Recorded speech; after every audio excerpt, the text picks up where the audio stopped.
Marzo de 2005. En la escuela secundaria Royal Palm Beach se desata una pelea entre dos niñas de 14 años. Se jalan del cabello y tratan de arañarse, pero los maestros intervienen a tiempo y las separan. Las llevan a la dirección, llaman a sus padres y con ellos presentes la directora interroga a las niñas sobre el origen del conflicto. Una de ellas dice: "Mi compañera fue la que empezó, me llamó puta". La otra responde: "Eso es porque es una puta, miren su mochila". Los padres le piden a su hija que le muestre el contenido de la mochila. Allí encuentran $300 en billetes de 20, nuevos y relucientes. Preguntan cómo es posible que una menor de edad, sin trabajo y que únicamente va de su casa a la escuela, tenga tanto dinero en efectivo. Tras dudar un momento, la niña finalmente revela lo ocurrido. Un hombre se le acercó en la calle y le ofreció dinero a cambio de un trabajo. Ese trabajo consistía en darle un masaje. Ella lo acompañó hasta su mansión. Según su testimonio, una vez allí, el hombre se tomó por completo y le pidió que se quitara el uniforme escolar, quedando únicamente en ropa interior. Luego, indica que el hombre se recostó y le ordenó que comenzara a masajearlo. Mientras ella tocaba sus hombros, brazos y pecho, el hombre comenzó a masajear. Cuando terminó, el hombre le dio el pago de $300 en efectivo. Al día siguiente, cuando la niña fue a la escuela, le contó a sus compañeras el evento, y al mostrar los billetes como evidencia, comenzaron a llamarla puta. Esa niña no comprendía o no podía comprender que estaba siendo víctima de abuso. Sus compañeras tampoco lo entendían. Quienes sí entendieron la gravedad de la situación y actuaron con rapidez fueron sus padres. Se dirigieron a la policía con el testimonio de su hija y fue gracias a esa confesión que se inició la persecución del responsable, quien eventualmente terminaría en prisión. Ese hombre era Jeffrey Epstein.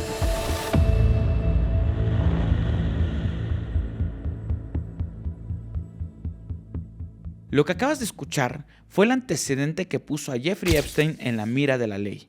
A partir de ese crimen se desencadenó un efecto dominó que terminaría por convertirlo en una figura conocida a nivel mundial. Hoy, Jeffrey Epstein es probablemente el más conocido del planeta, y debido a la enorme difusión del caso es muy posible que tú también sepas quién fue. Seguramente has escuchado que poseía una isla privada donde recibía figuras influyentes de distintos países y donde, según múltiples testimonios, se realizaban actividades en las que se abusaba de menores de edad. También es probable que conozcas cómo terminó su historia. Justo cuando iba a ser juzgado por sus crímenes, Jeffrey Epstein apareció muerto en su celda. La versión oficial sostiene que se suicidó por ahorcamiento. Sin embargo, en internet surgieron otras interpretaciones. Algunos usuarios que han seguido el caso sostienen que Epstein no se quitó la vida, sino que fue asesinado para silenciarlo, es decir, para evitar que revelara información comprometedora sobre otras personas poderosas. Estas hipótesis ampliamente difundidas en redes forman parte de lo que se conoce como teorías de conspiración. Por ahora, esa sigue siendo solo una teoría. ¿Pero quién es realmente Jeffrey Epstein? ¿Quién es este criminal más allá de los datos básicos sobre el caso? La isla, los magnates, las guías, el menores de edad, el suicidio en condiciones misteriosas, y si los conspiranoicos tenían razón sobre el caso. Para contestar esta pregunta, comencemos por explicar quién era Jeffrey Epstein. Epstein fue a la Universidad de Nueva York, estudió matemáticas pero no se tituló, y aunque no tenía ningún título que lo certificara como alguien competente, entró a trabajar como profesor de matemáticas en un colegio privado. Colegio en donde exalumnos suyos denunciaron que tenía comportamientos inapropiados con varias de las estudiantes. Según los testimonios, tal parecía que Jeffrey Epstein siempre fue criminal. Sin embargo, había un detalle que lo hacía mucho más peligroso. Epstein tenía el don de hablar con la gente, ser muy carismático y de hacerse de muchos amigos. Fue gracias a ese don que su carrera profesional avanzó. La escuela lo despidió por ser un mal maestro, su desempeño era pobre. Sin embargo, a pesar de ya no tener trabajo, eso no fue un problema para él. Durante sus días en esa escuela, Epstein había hecho un contacto que lo invitó a trabajar en un banco de inversiones. Epstein entró en un puesto bajo como asistente junior de un comerciante, haciendo papeleo, tomando llamadas, pero Epstein demostró sus habilidades sociales y muy rápido lo subieron a la división de productos especiales. Ahí trabajó como consejero de los clientes más ricos del banco. Epstein era hábil para hacer contactos y conseguir dinero. De hecho, tan hábil que después abrió su propia firma. El servicio que ofrecía era el de ayudarle a sus clientes a recuperar el dinero perdido por culpa de accionistas estafadores y de abogados fraudulentos. Y fue gracias a ese trabajo que Epstein entró en contacto con gobiernos y sobre todo con muchos magnates. Así, sumando a su don natural de agradar, Epstein ayudaba a hombres poderosos a recuperar fondos malversados. Obviamente, como resultado de todo esto, todo el mundo terminó por adorar a Jeffrey Epstein. Eso empezó a darle una influencia considerable dentro de la élite. Según las propias palabras de Epstein, él era prácticamente un agente de la CIA. Aunque no existe evidencia creíble de que haya trabajado para la CIA, esa afirmación resulta reveladora del tipo de carácter que tenía. O sea, Epstein estaba dispuesto a contar mentiras grandes, llamativas, diseñadas para impresionar.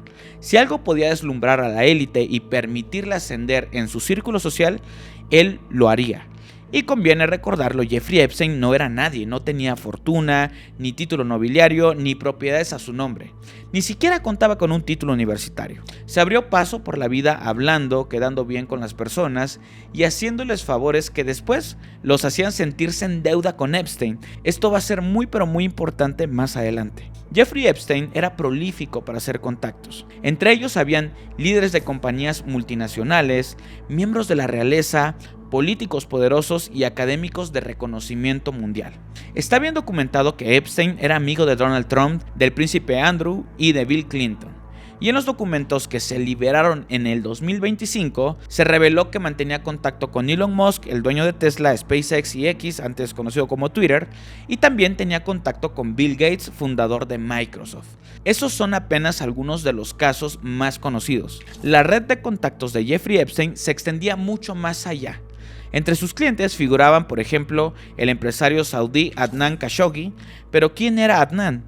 Fue el intermediario que transfería armas estadounidenses de Israel a Irán para alimentar el conflicto armado. ¿Qué quiere decir esto? Que Jeffrey Epstein se movía entre los verdaderos líderes del mundo, los que inician guerras, los que invaden territorios, los que fabrican y las trafican. Esos eran los amigos de Epstein. Y a esas figuras monumentales, Epstein los invitaba a su isla en donde todo estaba permitido. La isla se llama Little St. James, está localizada en las Islas Vírgenes de Estados Unidos en el Caribe. En 1988, cuando Epstein ya había amasado una fortuna, fundó la firma J. Epstein & Company, donde gestionaba la riqueza de sus clientes y les daba asesoría financiera, inversiones, administración de patrimonios, manejo de cuentas y ese tipo de servicios. Uno de los clientes de Epstein en esta firma era Leslie Wexner, el entonces presidente y CEO de Victoria's Secret. Así es, la misma marca que hoy es conocida por su pasarela anual de alto perfil donde supermodelos desfilan en ropa interior. Esta mención de las supermodelos es importante. Jeffrey Epstein tuvo una relación muy cercana con Leslie Wexner.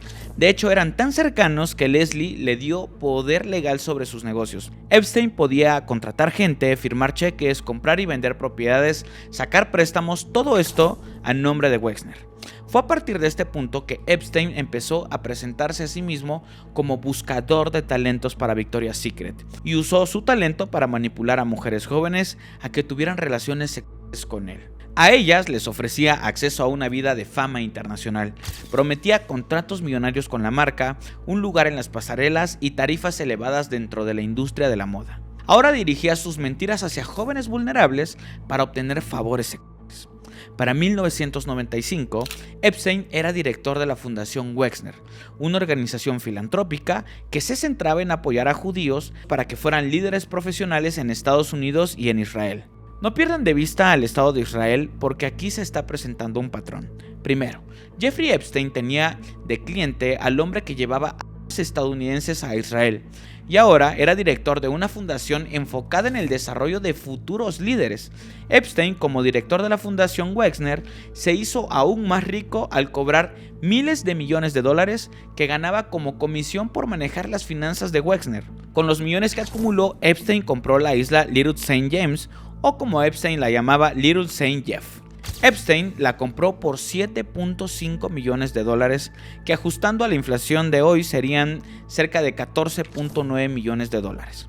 Ahora, aquí se revela un hecho abominable sobre Jeffrey Epstein. Sí, él pagó mucho dinero por esta propiedad privada que para muchos tal vez es un lujo innecesario, un sitio de escape en donde refugiarse y sí, todo eso es cierto. Epstein había acumulado el poder suficiente para procurarse un lugar privado donde cometer sus crímenes, lejos de la mirada pública. Pero para Jeffrey Epstein, los millones que pagó por la isla también eran una inversión. La mente de Jeffrey, corrompida por un nivel de riqueza absurdo y por un nivel de poder con el que jamás había soñado, empezó a querer más. Y ahora quería ejercer su control sobre los hombres más poderosos del mundo. En esa misión, su herramienta iba a ser la isla. Epstein, con su don de palabra, se acercó a sus amigos poderosos, líderes del gobierno, dueños de megacorporaciones y los invitó a su propiedad, en donde les dijo que todo estaba permitido. Todo. En la isla de Jeffrey Epstein podían dar rienda suelta a sus deseos más bajos y a sus impulsos criminales. Él les vendió el lugar como el plan perfecto. Entretenimiento, mujeres de todas las nacionalidades, mujeres jóvenes incluso, y la certeza de que nadie se enteraría de nada, protegidos por el aislamiento de una isla privada. Y entonces aparece una pregunta obvia: ¿de dónde salían esas mujeres? Más adelante entraremos en detalles sobre cómo operaba la de personas, un esquema que solo comenzó a conocerse con mayor claridad tras la liberación de los archivos Epstein. Por ahora basta con atender a lo que las víctimas han dicho durante décadas. Quienes fueron víctimas en la isla llegaron ahí mediante engaños y bajo la promesa de una carrera como modelos. Lo mismo que Jeffrey Epstein ya hacía antes, abusar de su poder legal dentro de Victoria's Secret para conseguir parejas sexuales.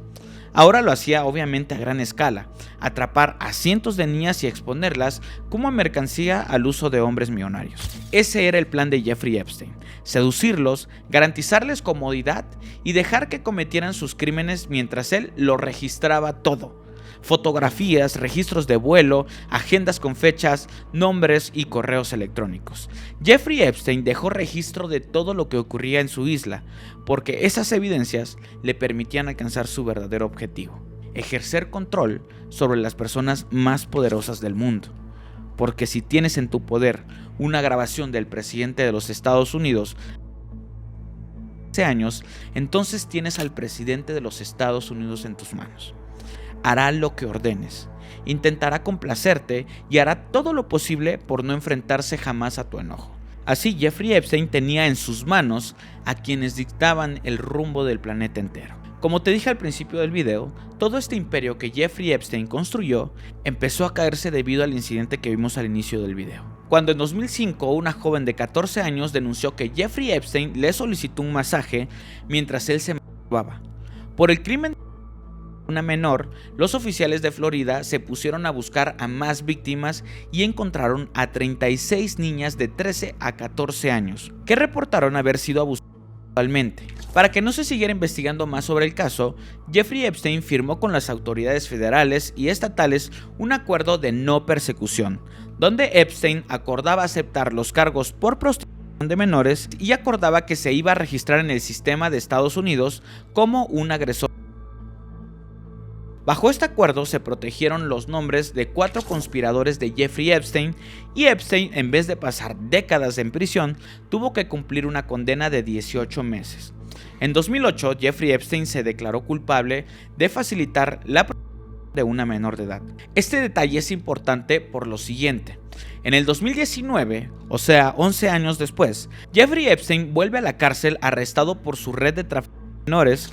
Al ser retenidos, los millonarios que habían ido a su isla como Bill Gates e Elon Musk salieron rápido a decir que no sabían nada de tráfico de menores ni de lo que sucedía en la isla, alegando que ellos tuvieron contacto con Epstein en el 2011 cuando todavía no se sabía nada de eso. Pero esto es incorrecto.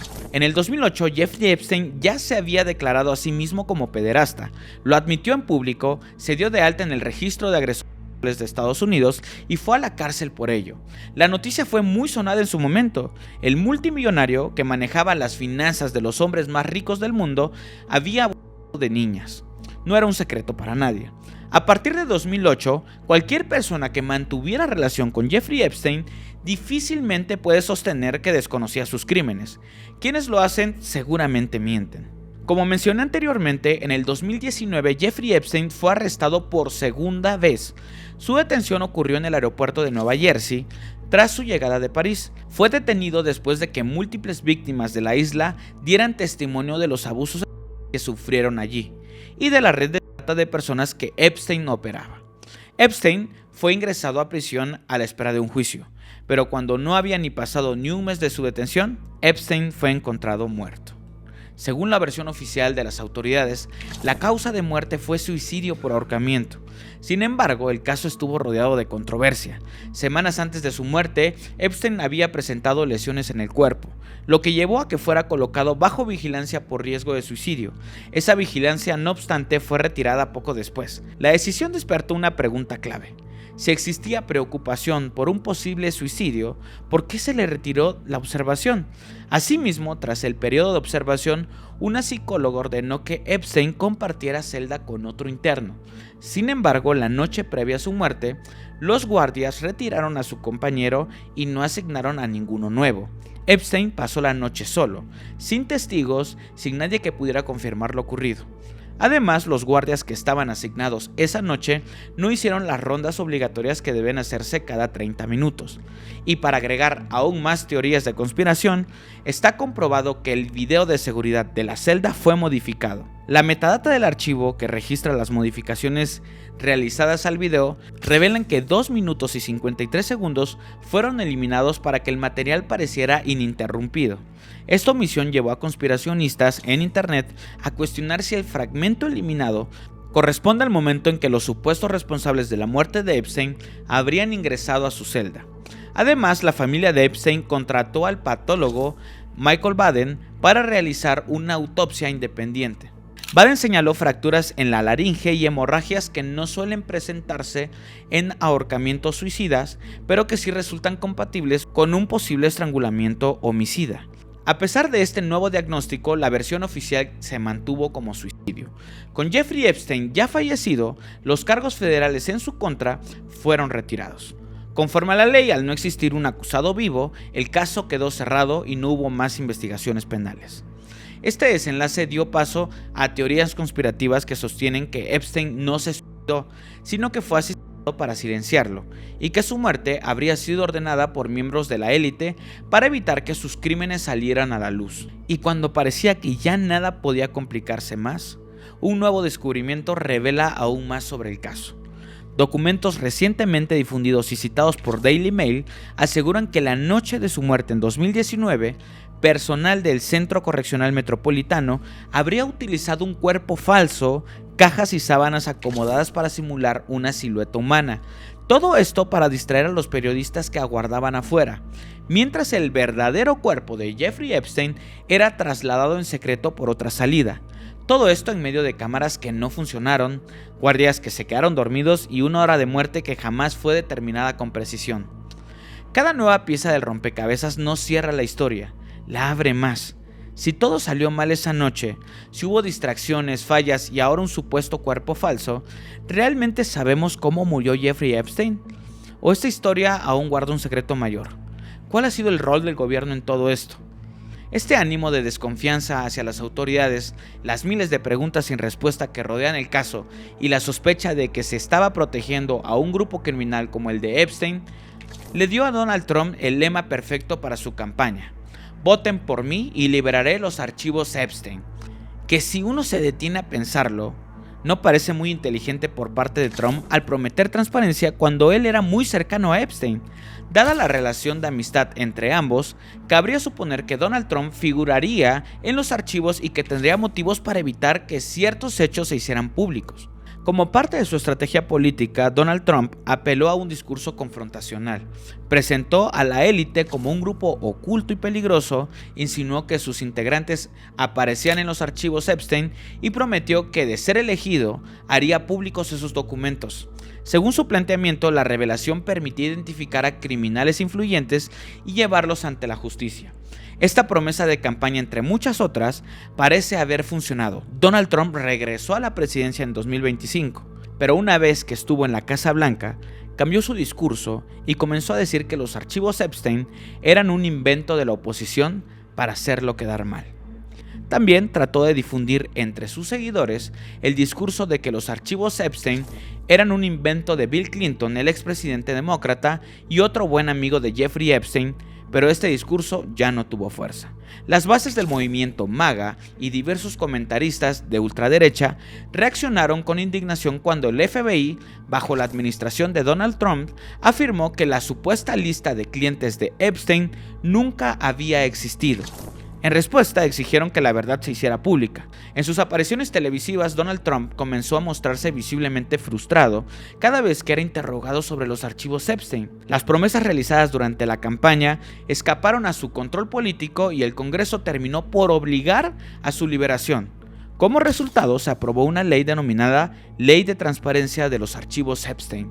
Bajo esta presión institucional, el entonces director del FBI y colaborador cercano de Trump, Kash Patel, compareció ante un jurado y sostuvo que Jeffrey Epstein había actuado solo. Según su testimonio, la red de personas era una operación de un solo individuo, que las menores eran reclutadas para su propio beneficio y que no existían clientes ni otras personas involucradas en los crímenes.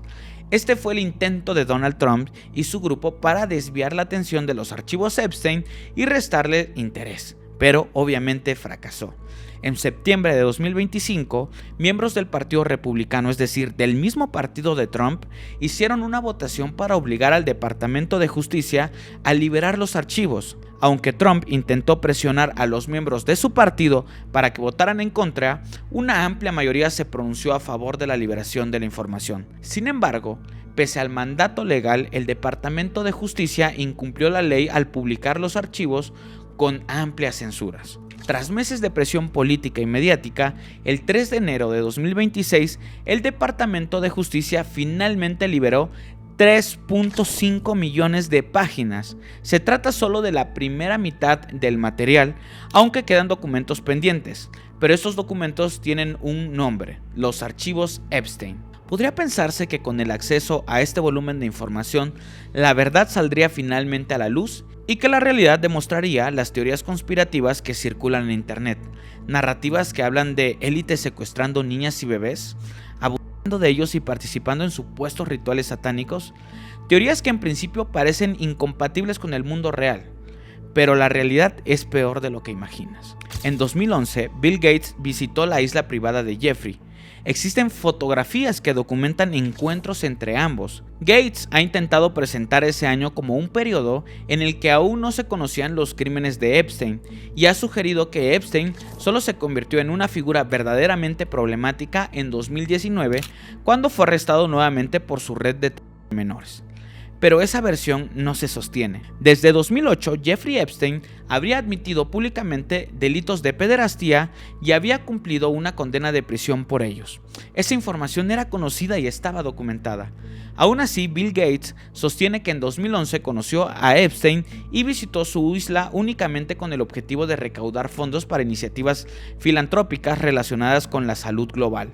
Proyectos que, según él, buscaban mejorar las condiciones sanitarias en el mundo y combatir enfermedades infecciosas. Sin embargo, la afirmación de que su relación con Epstein se limitó exclusivamente a la recaudación de fondos no coincide con otros elementos documentados del vínculo entre ambos. En los archivos existe un correo electrónico enviado por Jeffrey Epstein desde su cuenta personal en la que confronta directamente a Bill Gates por intentar distanciarse y dar por terminada su relación de amistad. En ese correo, Epstein le escribe: "Si yo fuera tú, me pagaría mucho dinero para quedarme callado y no decir nunca que tuvimos una relación". Más adelante, Epstein añade un mensaje aún más explícito. Le recuerda que Gates acudió a él suplicándole que eliminara correos electrónicos en los que hablaban de una enfermedad de transmisión sexual, mensajes en los que Gates le pedía antibióticos para dárselos a su esposa sin que ella lo supiera, y otros correos en los que describía detalles íntimos de su cuerpo. Epstein le enumera material que tiene en su poder y le deja implícita la consecuencia de no cooperar. Y aquí es donde los archivos se vuelven todavía más reveladores, porque lo que consta en los documentos es que poco tiempo después de ese correo, Bill Gates transfirió $2 millones a Jeffrey Epstein. Una operación difícil de explicar si, como Gates ha sostenido públicamente, su único contacto con Epstein fue para solicitarle donativos para su fundación benéfica. Los archivos una vez más contradicen esa versión. Otro multimillonario cuya relación con Jeffrey Epstein ha quedado en evidencia a partir de los archivos es Elon Musk. Musk, actualmente el hombre más rico del mundo, ha insistido durante años en que nunca visitó la isla de Epstein y que rechazó cualquier invitación para hacerlo. Sin embargo, los documentos recientemente liberados cuentan una historia mucho más compleja. Correos electrónicos entre Musk y Epstein de 2012 a 2013 muestran que mantuvieron una correspondencia cordial y que Musk preguntó varias veces por posibles visitas a la isla, incluyendo mensajes en los que le consultaba cuándo sería la fiesta más salvaje en la propiedad. También hay evidencia de que Epstein y Musk intercambiaban mensajes para coordinar fechas en las que Musk estaría en las cercanías y potencialmente ir a la isla. Las comunicaciones sugieren que hubo interés por parte de Musk en asistir, aunque no se ha confirmado de forma independiente que alguno de esos viajes se haya concretado. Frente a estos registros, Musk ha sostenido que sus correos con Epstein han sido mal interpretados y ha afirmado que rechazó repetidas invitaciones para visitar la isla, insistiendo en que él nunca estuvo ahí. Lo que sí está documentado es que Musk mantuvo contacto con Epstein más allá de una sola interacción casual y que, según los correos, hubo varias conversaciones sobre la posibilidad de visitar propiedades vinculadas a Epstein. Esto contradice parcialmente la versión pública de que nunca hubo interés alguno por parte de Musk en asistir. Lo que queda muy claro de los archivos Epstein es lo siguiente: quien visitaba la isla de Epstein iba a contratar los servicios de que Jeffrey Epstein les facilitaba, y las víctimas eran en su mayoría menores de edad provenientes de diferentes partes del mundo. Jeffrey Epstein tenía en su nómina a un hombre al que le pagaba 6,000 euros al mes por hacer la labor de buscar jóvenes modelos a lo largo de todo el mundo. Para conseguirlas, esta persona viajaba por todo el mundo. Se habla de Rusia, Alemania, Brasil, Francia, reclutando víctimas para la red de tráfico de Jeffrey Epstein. Aunque muchas eran menores de edad, podían sacarlas de sus países y llevarlas a Estados Unidos porque les tramitaban pasaportes especiales bajo el pretexto de que irían a trabajar como modelos. En realidad eran enviadas directamente con Epstein. En otra sección de los archivos aparecen documentos recopilados por el FBI a través del Centro Nacional de Operaciones contra Amenazas. El problema con estos testimonios es que se trata de denuncias anónimas, o al menos de denuncias cuyos nombres están censurados con barras negras. Es decir, no sabemos quiénes son las personas que denunciaron, pero sí sabemos qué fue lo que relataron. Eso no significa que esos testimonios deban de ser desacreditados, solo que no se pueden verificar. Y otro problema es que el FBI puede ser propenso a desacreditar cualquier cosa en la que se mencione a Donald Trump porque él está en la Casa Blanca. Y hago esta aclaración porque en las denuncias hechas contra Donald Trump, el FBI hizo notas al costado diciendo: se habló con el acusador y se consideró que no era creíble. Es difícil saber cuánto de las notas al costado y de los nombres censurados por barras negras es un efecto del FBI siguiendo el protocolo adecuado y qué cosas son un intento por proteger al presidente en turno. Pero aquí están algunas de las denuncias. En una se reporta que una menor de edad sin identificar fue obligada a practicarle sexo oral a Donald Trump hace 35 años en Nueva Jersey. La chica tenía aproximadamente entre 13 y 14 años cuando esto sucedió, y ella mordió a Donald Trump mientras le practicaba oral. Fue golpeada en la cara después de que se rió por haberlo mordido y después la por Epstein. En otra denuncia, una niña de 16 años, quien era modelo, fue llamada a una fiesta en la residencia de Nueva York de Jeffrey Epstein. Ella y otras niñas de su misma edad y algunas más jóvenes fueron llevadas junto con modelos adultas de Victoria's Secret y fueron abusadas en una orgía por Donald Trump, Bill Clinton y Jeffrey Epstein. En los archivos también figuran denuncias de presuntas víctimas que afirman haber sido abusadas sexualmente en un campo de golf propiedad de Donald Trump, ubicado en el rancho Palos Verdes en California.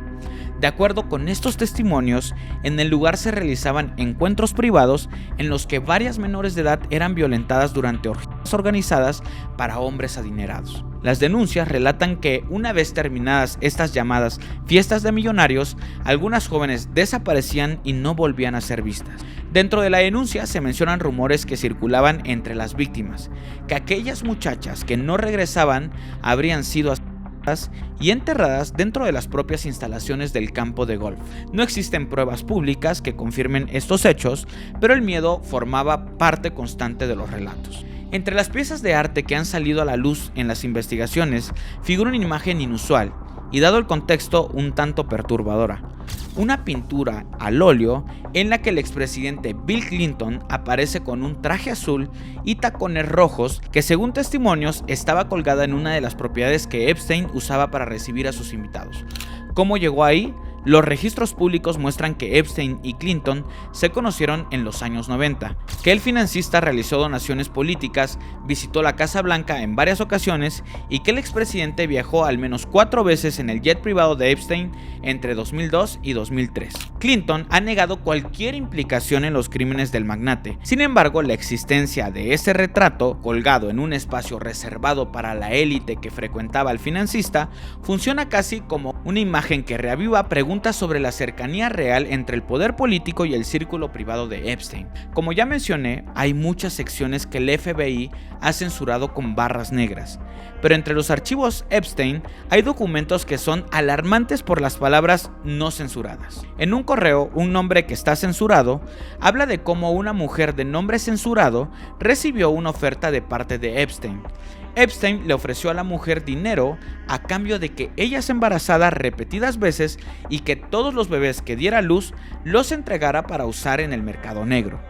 En una sección de los documentos están las páginas del diario de una víctima que tenía 15 años de edad al momento de escribir lo que pasó.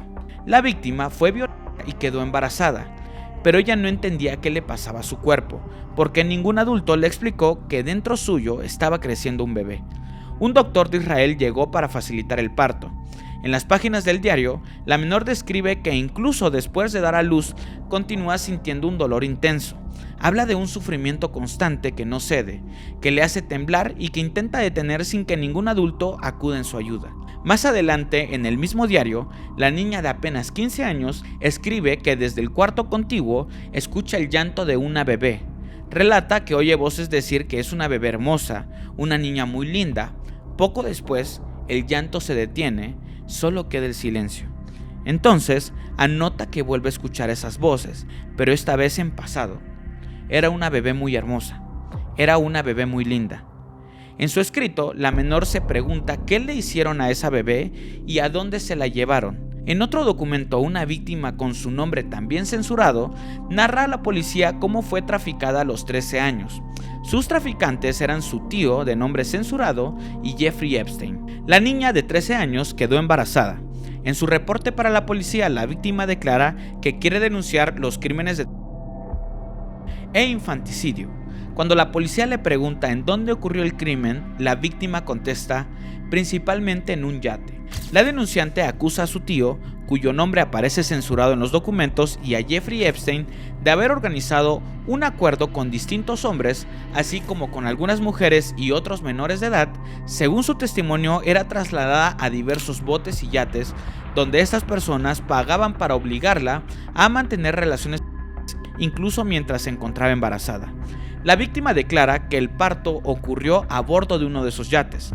En su relato afirma que tras dar a luz, su tío tomó al bebé y lo arrojó al agua mientras las personas presentes observaban. En otro documento de los archivos aparece el testimonio de una víctima, esta vez un hombre, que acude a la policía para rendir declaración. El denunciante afirma haber sido abusado sexualmente por su tío abuelo desde los 5 años hasta la edad de los 22.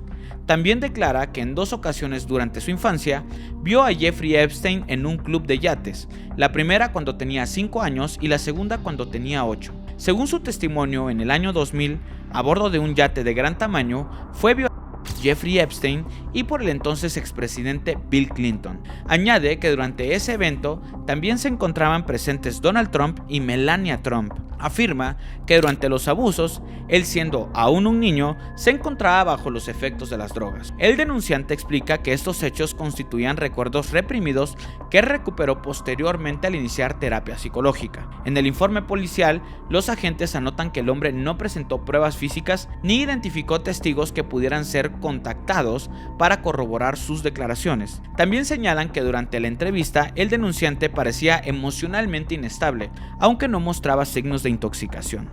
El reporte concluye con la siguiente anotación: por el momento, no se recomienda destinar recursos adicionales para investigar estas declaraciones. Sin embargo, el informe policial añade otros elementos incluidos en la declaración del denunciante.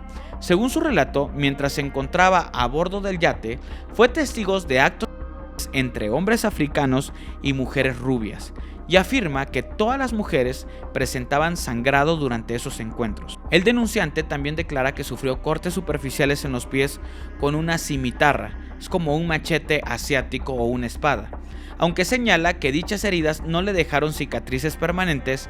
Además, afirma haber presenciado escenas de extrema violencia, describiendo actos que interpreta como rituales satánicos.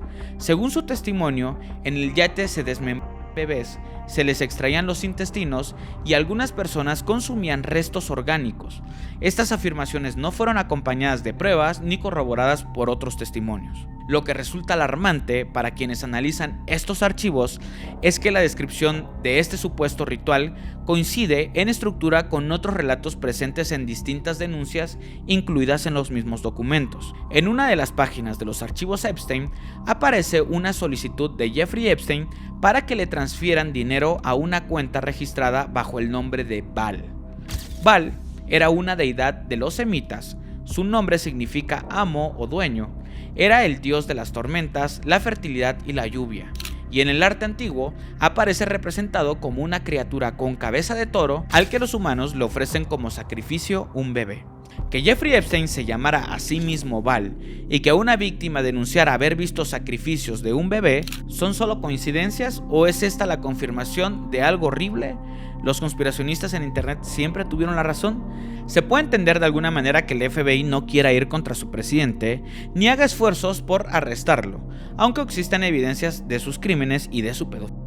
Pero desde 2019 el FBI sabía que Bill Gates estaba en los archivos Epstein, al igual que otras personas importantes. El FBI no tenía motivos para proteger al dueño de una megacorporación ni al resto de las personas implicadas. El FBI simplemente los encubrió y decidió no iniciar un caso contra ninguno de ellos, tal vez porque este es un caso demasiado grande. Donald Trump y su colaborador Kash Patel, el actual director del FBI, se ha esforzado en repetir que Jeffrey Epstein actuaba solo, que no había ningún colaborador ni tampoco clientes. Lo que esto sugiere es que en ese círculo existe un mecanismo de protección mutua. Si uno cae, todos podrían verse afectados, por lo que se aseguran de cubrirse entre sí. Según los archivos, es poco probable que alguno enfrente consecuencias legales por estos crímenes, aunque sus nombres aparezcan en las listas y las evidencias estén documentadas. Figuras como Donald Trump, Bill Clinton y Bill Gates pueden continuar con sus vidas con relativa normalidad. Su riqueza y su posición los colocan en un nivel de influencia que, en la práctica, los vuelve intocables. Viven por encima de la ley y ejercen poder sobre otras personas sin consecuencias reales, y el sistema legal no parece tener la capacidad o la voluntad de querer alcanzarlos. Sin duda, el caso de Jeffrey Epstein es un caso que deja muchas preguntas. Todavía siguen filtraciones de documentos y quién sabe qué sucederá después. Espero que este blog les haya gustado. Si tienen algún tema que les gustaría que investigáramos, por favor díganos en los comentarios, háganos sus sugerencias para que nosotros tomemos cartas en el asunto. Cuídense mucho y muchas gracias por seguir este blog. Hasta luego.